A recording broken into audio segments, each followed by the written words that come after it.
Designed to help you fall asleep. Find us on snoozecast.com and follow us on social media and wherever you listen to podcasts. Our current goal is to get to 100 reviews on the podcast app to help as many new listeners find us as possible. If you haven't subscribed and written a review yet, please do. Thank you to everyone who's taken the time to do so already. Please know that we read every single review, often out loud to each other, and we can't tell you how happy it makes us to know we're helping you get to sleep.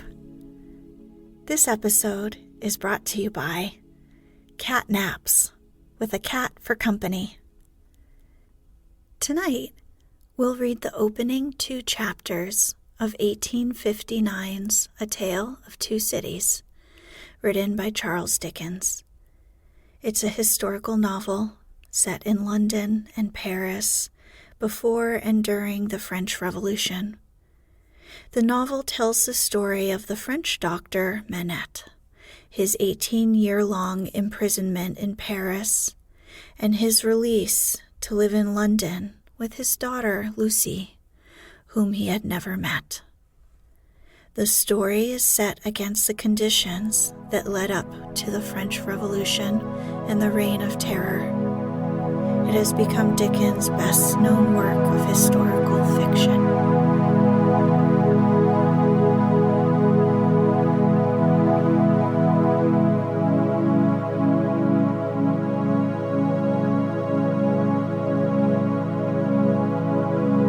Let's get cozy. Close your eyes.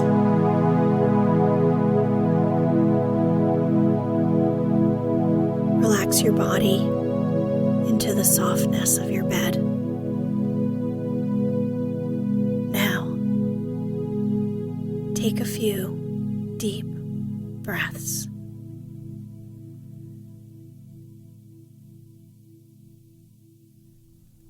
The first, recalled to life. 1.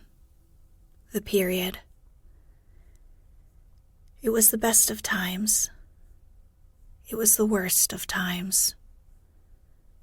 It was the age of wisdom. It was the age of foolishness. It was the epoch of belief. It was the epoch of incredulity.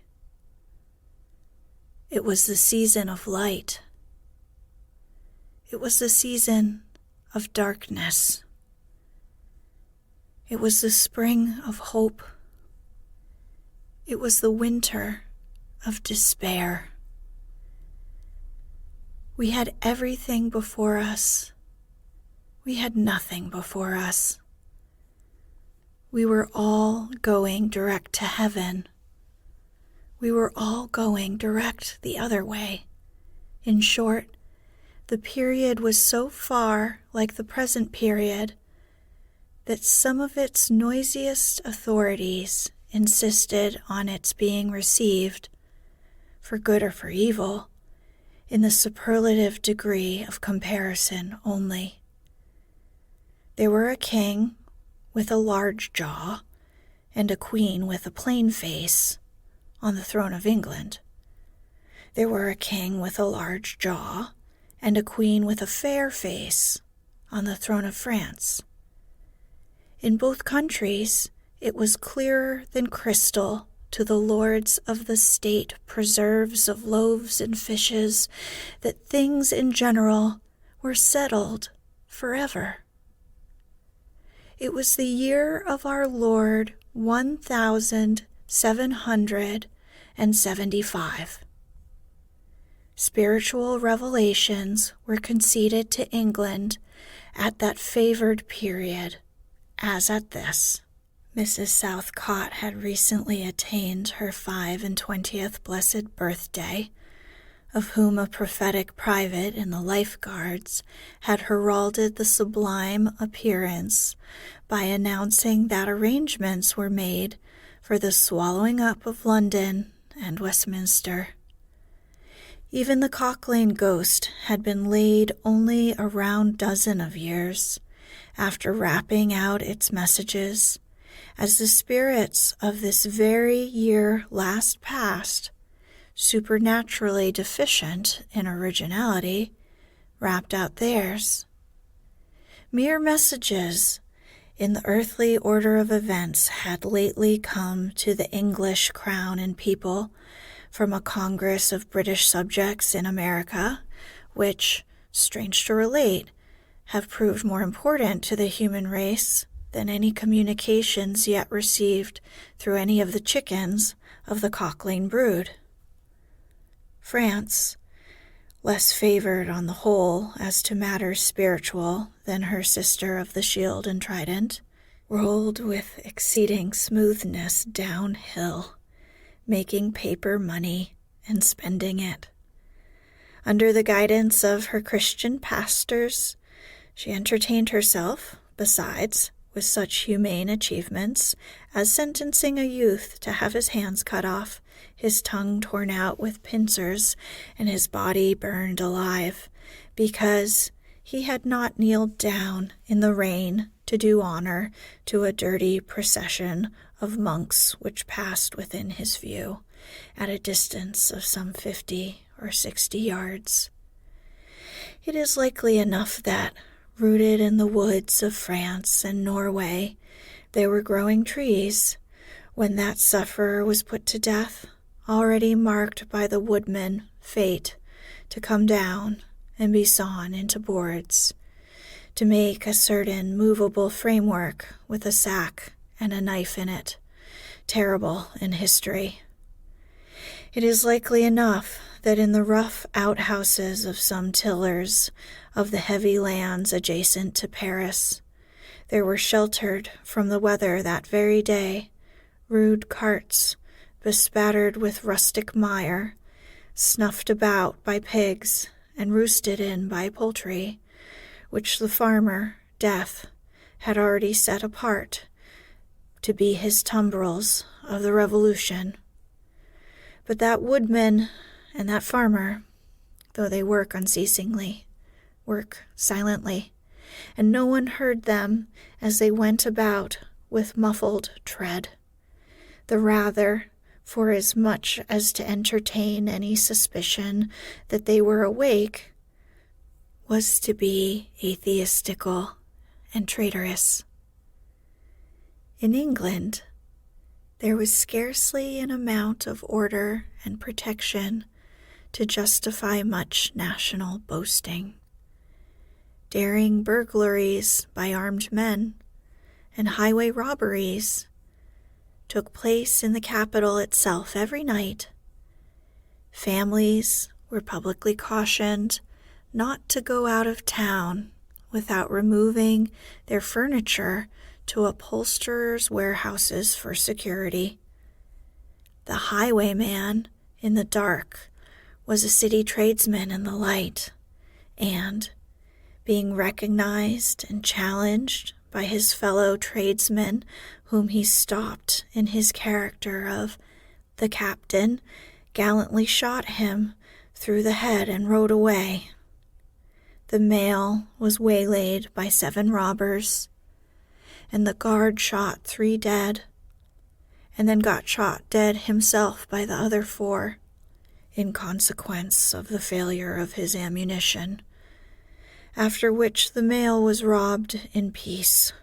That magnificent potentate, the Lord Mayor of London, was made to stand and deliver on Turnham Green by one highwayman, who despoiled the illustrious creature in sight of all his retinue.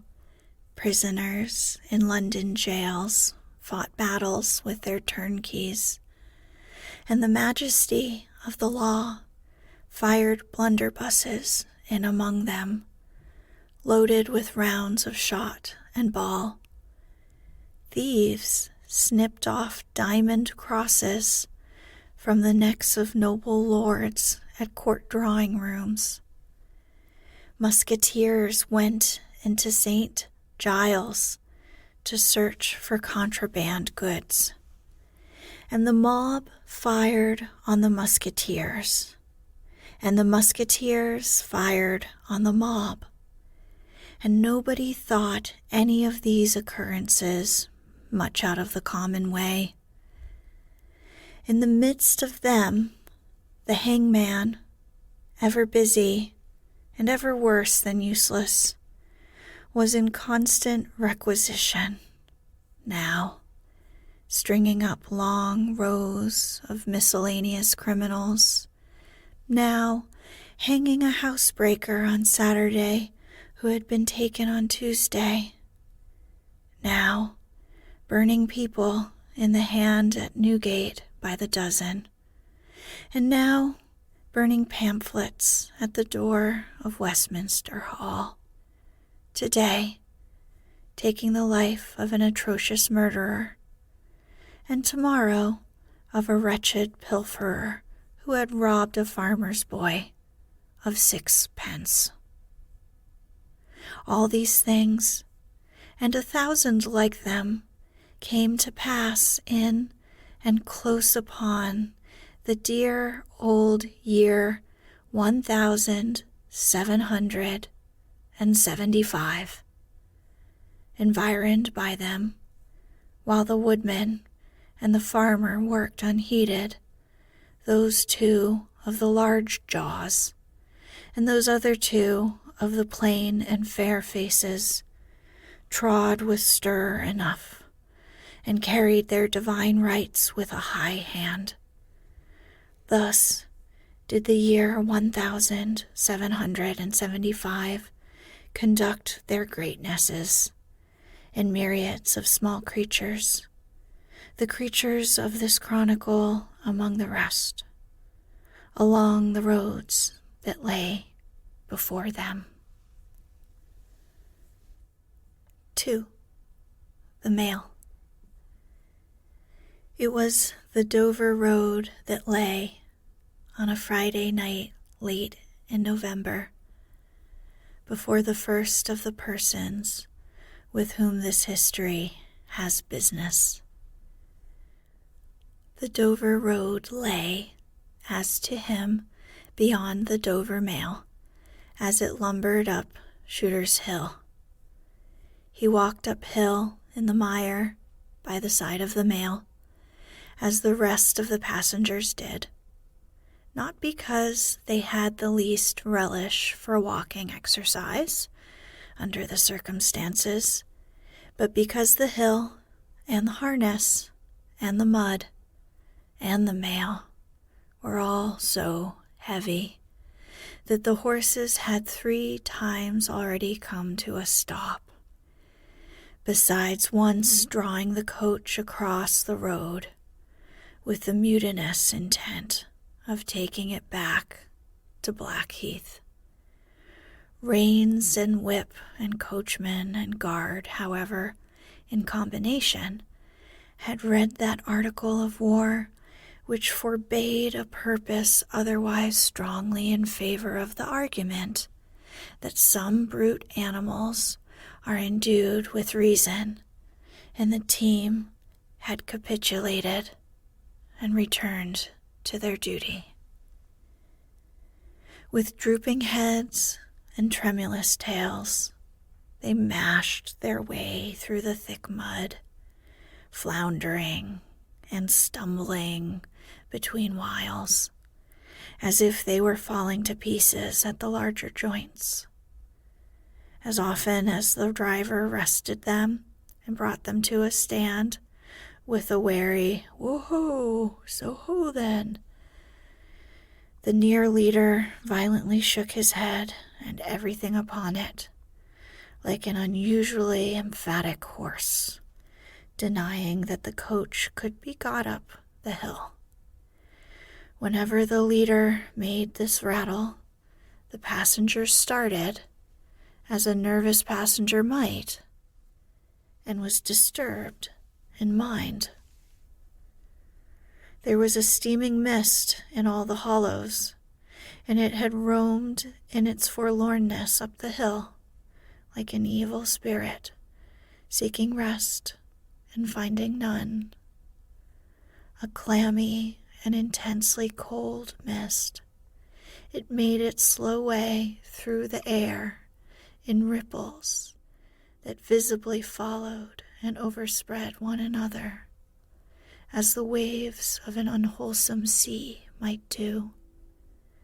It was dense enough to shut out everything from the light of the coach lamps but these its own workings, and a few yards of road, and the reek of the laboring horses steamed into it as if they had made it all.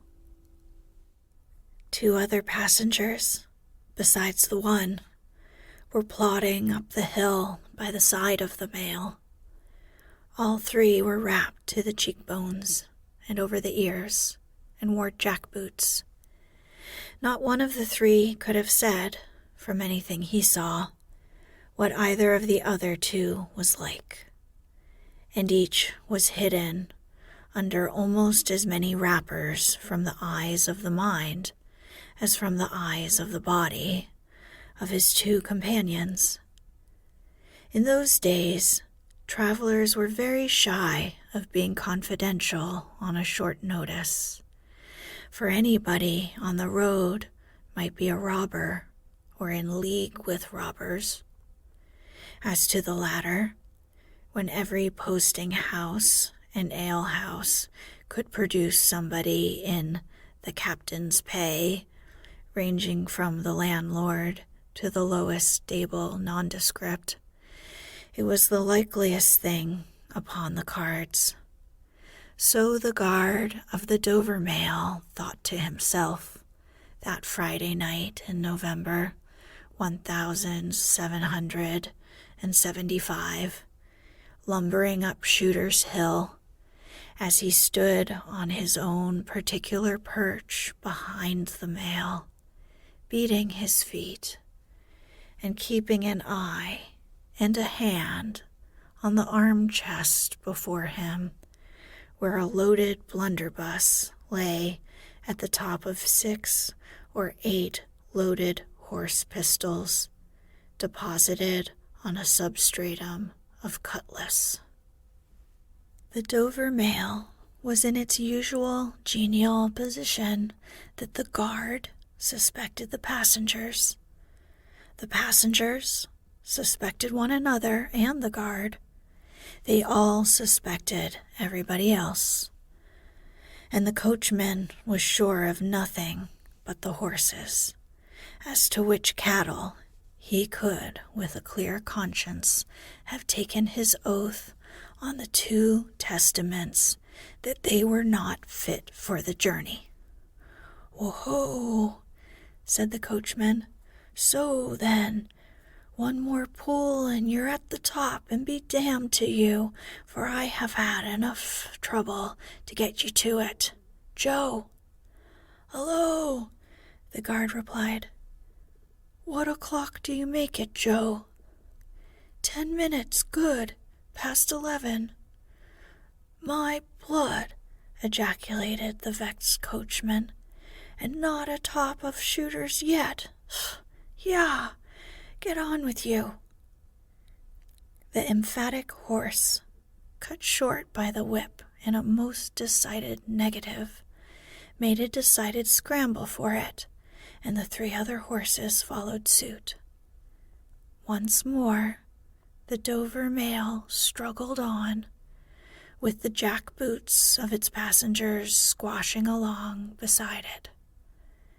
They had stopped when the coach stopped, and they kept close company with it. If any one of the 3 had had the hardihood to propose to another to walk on a little ahead in the mist and darkness, he would have put himself in a fair way of getting shot instantly as a highwayman. The last burst carried the mail to the summit of the hill. The horses stopped to breathe again, and the guard got down to skid the wheel for the descent and open the door to let the passengers in. "Tss, Joe," cried the coachman in a warning voice, looking down from his box. "What do you say, Tom?" They both listened. "I say, a horse at a canter coming up, Joe." "I say, a horse at a gallop, Tom," returned the guard, leaving his hold of the door and mounting nimbly to his place. "Gentlemen, in the king's name, all of you."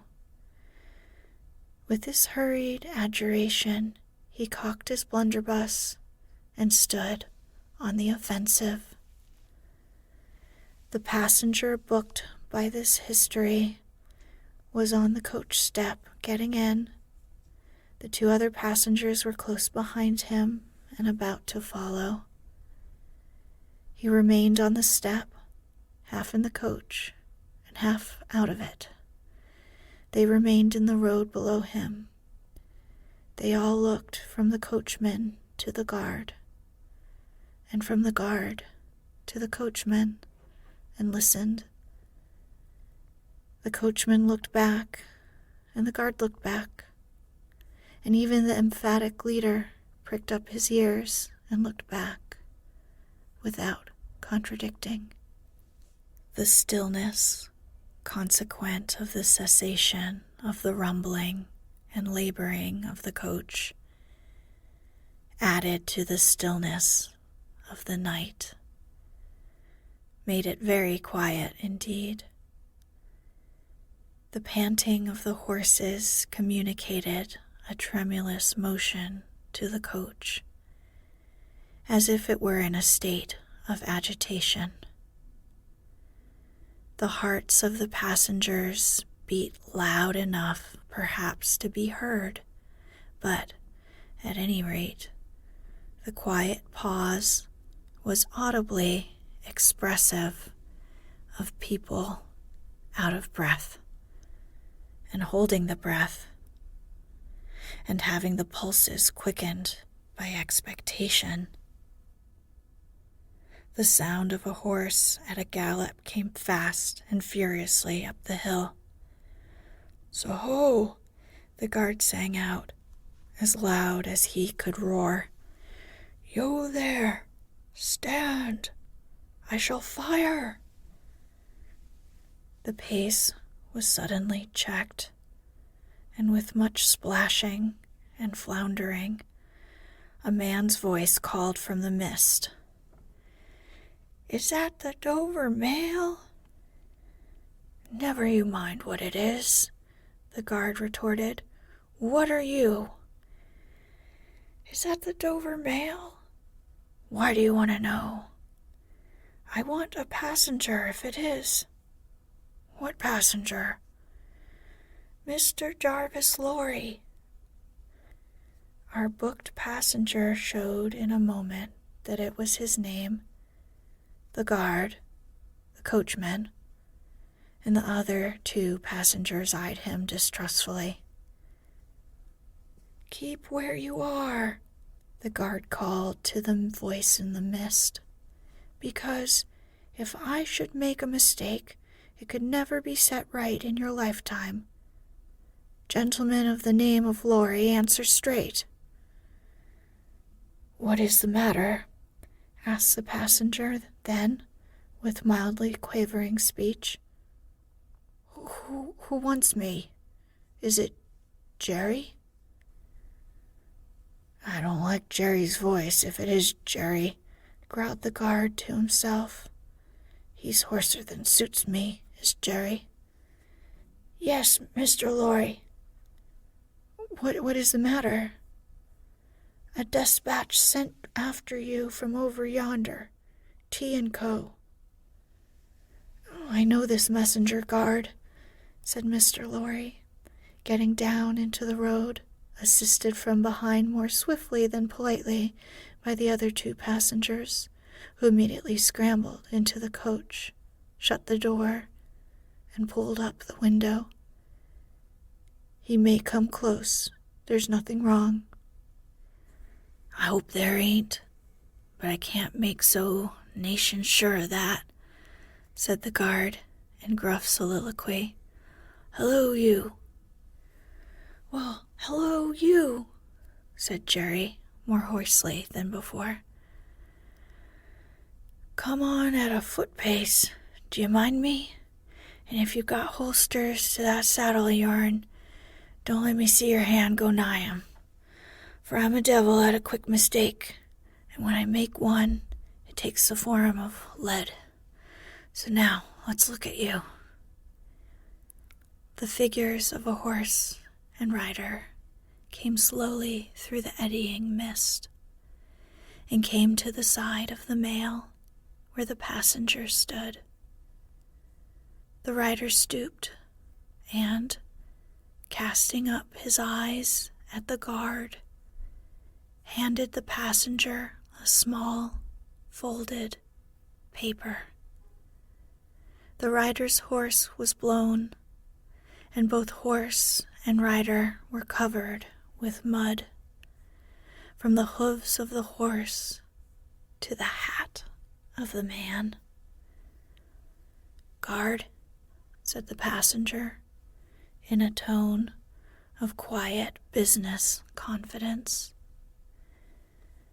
The watchful guard, with his right hand at the stock of his raised blunderbuss, his left at the barrel, and his eye on the horseman, answered curtly, "Sir." "There is nothing to apprehend. I belong to Tellson's Bank. You must know Tellson's Bank in London. I'm going to Paris on business. A crown to drink. I may read this?" "If so be as you're quick, sir." He opened it in the light of the coach lamp on that side and read, first to himself and then aloud. "Wait at Dover for Mamselle. It's not long, you see, guard. Jerry, say that my answer was recalled to life." Jerry started in his saddle. "That's a blazing strange answer, too," said he at his hoarsest. "Take that message back, and they will know that I received this, as well as if I wrote. Make the best of your way. Good night." With those words, the passenger opened the coach door and got in, not at all assisted by his fellow passengers, who had expeditiously secreted their watches and purses in their boots, and were now making a general pretense of being asleep, with no more definite purpose than to escape the hazard of originating any other kind of action. The coach lumbered on again, with heavier wreaths of mist closing around it as it began the descent.